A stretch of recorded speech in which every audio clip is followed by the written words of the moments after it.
ఈనాడు పుస్తకంలో మురిసెని వివాహ బంధం అని ఒక ఆర్టికల్ చూశాను. Srihari cinema actor Srihari interview చేశాడు. ఆయనకి బీపీ తగ్గిపోయింది, షుగర్ తగ్గిపోయింది,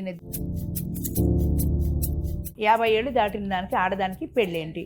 ఇప్పటికీ నన్ను నలుగురు ఆడవాళ్ళు కలిసి ఉండొచ్చు, నలుగురు మగాళ్ళు కలిసి ఉండొచ్చు, ఒకళ్ళకొకళ్ళు కలిసి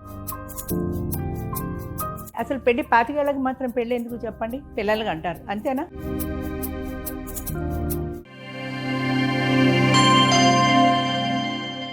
అందరికీ నమస్కారం. ధాత్రి టీవీకి స్వాగతం. ఈరోజు మనతో ఉన్నారు తోడు నీడ సంస్థను స్థాపించిన ఎన్ఎం రాజేశ్వరి గారు. అందరూ తీసుకొస్తున్న సామాజిక మార్పు ఒక ఎత్తు అయితే, ఈవిడ ఆలోచన విధానం వల్ల సమాజంలో వచ్చిన మార్పు ఇంకొక ఎత్తు. 50 ఏళ్లకు పైబడిన వారికి వారి సమస్యలను ఎవరు చూసుకుంటారు అనే ఆలోచనతో స్థాపించిన ఈ సంస్థ ఈ రోజు ఆవిడ చేస్తున్న నిరంతర పోరాటానికి ఒక సూచికగా నిలిచింది. సామాజిక మార్పు అనే ఉద్దేశంతో స్థాపించిన ఈ సంస్థ కానీ, ఆవిడ పోరాటం కానీ ప్రతి మనిషి యొక్క ఆలోచన విధానాన్ని ప్రశ్నించడంతో పాటు మనిషిని మనిషిగా ఎలా స్వీకరించాలి అనే దాన్ని కూడా నేర్పిస్తుంది. అలాంటి చైతన్య శక్తిగా నిలిచిన రాజేశ్వరి గారితో ఈరోజు మన మాట మీ మయూషాతో. నమస్కారం రాజేశ్వరి గారు. నమస్తే అమ్మా. అమ్మ, మీరు చాలా మందిని ఇన్స్పైర్ చేస్తారు. మీ జర్నీ చూస్తేనే చాలా ఇన్స్పిరేషనల్ గా ఉంటది. కానీ నాకు ఈరోజు మీ ఇన్స్పిరేషన్ పాయింట్ ఏంటి, లేదంటే ఈ సంస్థ కానీ ఈ ఆలోచన రావడానికి కానీ ఒక టర్నింగ్ పాయింట్ ఏంటి మీ లైఫ్ లో అని తెలుసుకోవాలనిపిస్తుంది. సాధారణంగా ప్రతి మనిషి సుఖంగా జీవించాలి, సంతోషంగా జీవించాలి, అబ్బా కష్టాలు నాకొద్దు, సమస్యలు నాకొద్దు అనుకుంటాం. అయితే జీవితం అంటేనే కష్ట సుఖాల సమాహారం. కష్టాలు ఉంటాయి, సుఖాలు ఉంటాయి. కష్టాలకి కుంగిపోకూడదు, సుఖాలకి పొంగిపోకూడదు. బ్యాలెన్స్డ్గా ఉండాలి ఏ మనిషి అయినా సరే. అనిల్ అంబానీ అంతటి వాడు కూడా ఏదో ఒక సమస్యలు, ఆయనకు తగ్గ సమస్యలు ఆయనకు ఉంటాయి. అయితే మనం చేయవలసిన పనల్లా ఏంటంటే, కష్టం వచ్చినప్పుడు కుంగిపోకుండా ధైర్యంగా దాన్ని ఎదుర్కొని నిలబడాలి. పిరికితనంతో పారిపోకూడదు, ఎదుర్కొని నిలబడాలి. దాన్ని ఏ రకంగా ఫేస్ చేయగలము, దాని నుంచి అధిగమించడం ఎలాగా అనే తీవ్రంగా ఆలోచించాలి. ఆ విధంగా ప్రయత్నం చేయాలి. చాలామందిలో ఉన్నది ఏంటంటే అమ్మ, ప్రయత్న లోపం.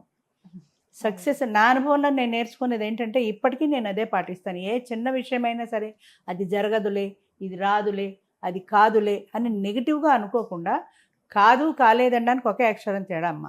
కాదు అని మనం ప్రయత్నం చేయకుండా అంటాం, కాలేదు అనేది నేను ప్రయత్నం చేశాను కానీ ఆ పని కాలేదు అంటాం. అంచేత ఆ ఒక్క అక్షరమే తేడా. ఆ ఒక్క అక్షరంతో మనం ఇంప్లిమెంట్ చేసినాడు 99.5% సక్సెస్ అవుతారు. ఇది నా పర్సనల్ ఒపీనియన్, నా అనుభవం కూడా. జీవితంలో నేను కూడా 33 సంవత్సరాలు ఒంటరితనం అనుభవించానమ్మా. నేను ఒక ఒంటరి మహిళగా ఎన్నో కష్టాలు పడ్డానని నేను అనుకోను. ఎందుకంటే అది నా పర్సనల్, నా ఫ్యామిలీ కోసం నేను కష్టపడ్డాను.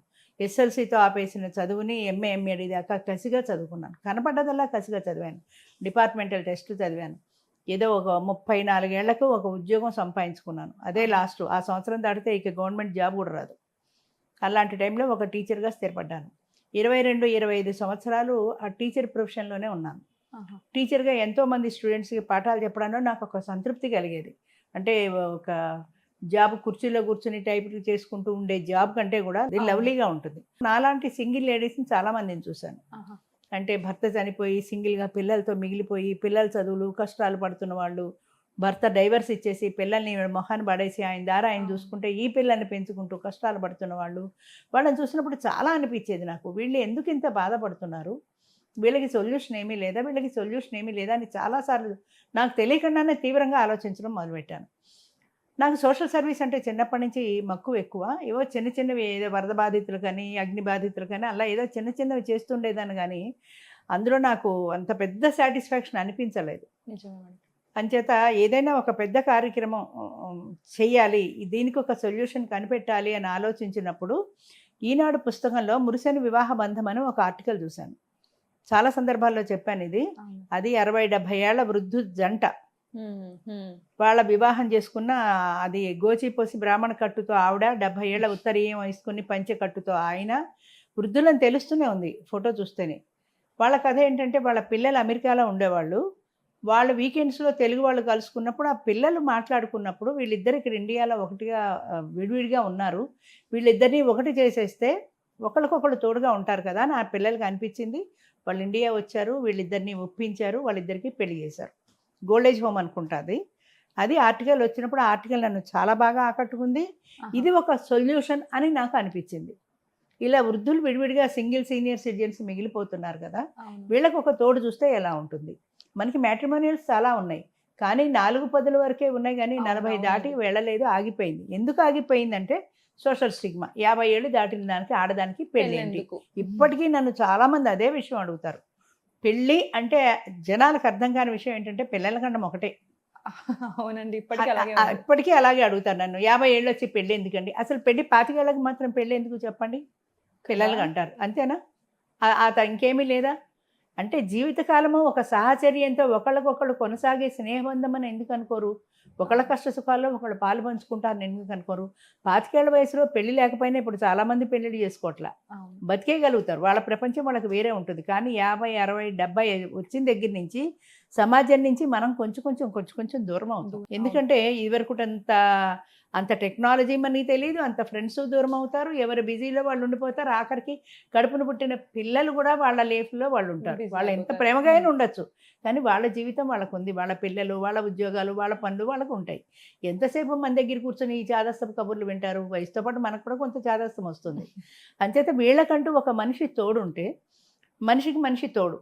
నాది ఫండమెంటల్ ప్రిన్సిపల్ ఏంటంటే మనిషికి మనిషి తోడు. అది ఆడ మగ అని నేను చెప్పట్లా. 4 ఆడవాళ్ళు కలిసి ఉండొచ్చు, 4 మగవాళ్ళు కలిసి ఉండొచ్చు.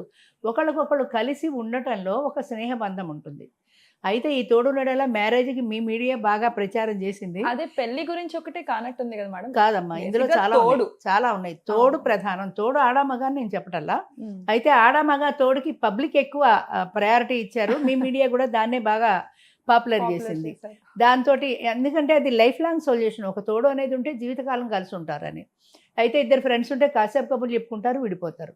అయితే నేననేది ఏంటంటే అలా విడిపోకండి, 4 రూమ్మేట్లలాగా కలిసి ఉండొచ్చు కదా, ఒక ఇల్లు తీసుకొని. ఇప్పుడు మా దాంట్లో కూడా ఉంది అది, దాన్ని ఏమంటారు, అది కమ్యూనిటీ లివింగ్ అని. 4 మగాళ్ళు ఉండొచ్చు, 4 ఆడవాళ్ళు ఉండొచ్చు. ఇప్పుడు చూడండి, ఉద్యోగం చేసుకునే అమ్మాయిలు చాలామంది విడిగా ఫ్లాట్ తీసుకుని ఉంటారు, పని మనిషిని పెట్టుకుంటారు, వంట మనిషిని పెట్టుకుంటారు, 4 అద్దె ఖర్చులు అన్నీ షేర్ చేసుకుంటారు. సో కంపెనీ ఉంది వాళ్ళకి. ఎవరి రూమ్లో వాళ్ళు పడుకున్నా, ఎవరి రూమ్లో వాళ్ళు కూర్చున్నా, భోంచేసేటప్పుడు, మాట్లాడుకునేటప్పుడు, ముఖ్యంగా ఏజ్ వచ్చిన తర్వాత వాళ్ళకి శారీరక రుగ్మతలు ఎన్నో వస్తూ ఉంటాయి. అట్లాగా మా దాంట్లో 72 ఏళ్ళు ఆయన విజయవాడలో ఉంటాడు. ఆయన పేరు కోటేశ్వరరావు గారు, చౌదరీస్ వాళ్ళు. ఆయనకు భార్య చనిపోయింది, ఆయనకి నిద్ర పట్టేది కాదు, బీపీ, షుగరు ఇవన్నీ వచ్చాయి. నిద్ర మాత్రలు వేసుకోవడం అలవాటు చేసుకున్నాడు, డ్రింక్ అలవాటు చేసుకున్నాడు. మర్చిపోలేక, లోన్లీనెస్ భరించలేక రాత్రి పగలు కూడా అస్తమానం డ్రింక్లో ఉండేవాడు. ఆయనకి ఒక 62 ఏళ్ళ ఆవిడ రాజేశ్వరి అని, ఆవిడ పేరు కూడా నా పేరే. ఆమె పెళ్లి చేసుకున్న తర్వాత ఆయన యూట్యూబ్లో కూడా ఉంది. ఆయన ఎవరు, Srihari, cinema actor Srihari interview చేశాడు.